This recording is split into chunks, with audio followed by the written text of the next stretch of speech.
Aujourd'hui, la figure du père, l'image de la paternité sont gravement dégradées et abîmées. Pour cette raison, un déséquilibre au sein de la famille et dans l'éducation des enfants s'est créé.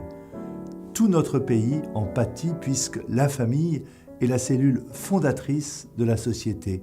À travers l'homme et le père, c'est la notion d'autorité qui est remise en cause.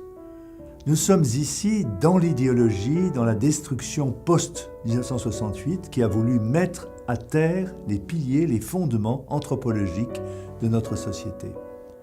Sans repère d'autorité, la société ne peut pas avancer. Toute institution, tout projet a besoin d'un chef. Celui-ci discerne, choisit, impulse, conduit. Ce sont ces notions que j'ai voulu aussi remettre en avant. Il convient au père de retrouver cette juste autorité.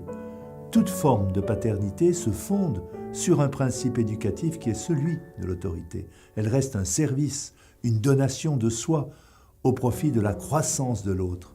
Elle est donc désintéressée. Elle ne doit pas constituer un pouvoir coercitif et castrateur. Personnellement, je dois à mes parents une bonne partie de ce que je suis et plus le temps passe, plus grandit chez moi la conscience de cette dette. Le témoignage de mon père que je porte dans le cœur et dans la mémoire m'inspire toujours dans l'exercice de ma paternité spirituelle et dans mon rôle d'évêque.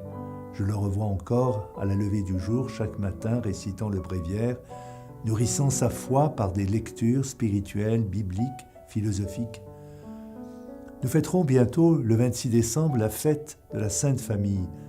Quel modèle aussi que Saint Joseph, époux, éducateur, père.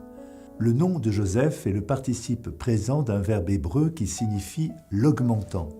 Entre ses mains protectrices, l'enfant Jésus va augmenter, c'est-à-dire grandir, croître en sagesse, en taille, en grâce devant Dieu et devant les hommes, comme le rappelle l'évangile de Luc. Au Père est dévolu le rôle irremplaçable de faire grandir son enfant. Telle est la raison d'être de la véritable autorité. Mais pour être père, il faut d'abord être époux. Toute paternité s'éprouve dans la limite de soi et dans la nécessité d'un autre. À la suite de Saint Joseph, le Père est aussi le gardien de l'incarnation, c'est-à-dire du sens du réel, du détail concret, au service d'une cause qui est l'union à Dieu et le salut du monde. Les enfants doivent apprendre à habiter l'instant présent. Et comme le disait sainte Thérèse d'Avila, qui à l'instant présent a Dieu. À l'école de Saint Joseph, le Père enseignera son enfant en premier lieu l'art de durer, la patience, la persévérance.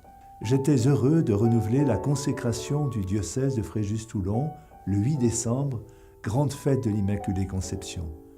Avec tendresse, obéissance, accueil, courage créatif, travail, humilité, voilà les qualités que le Père doit acquérir au fil du temps. C'est à la suite et à l'école de Saint Joseph que de tels pères, qui sont des disciples missionnaires, vont permettre à l'Église, vont permettre aussi à notre pays de refleurir.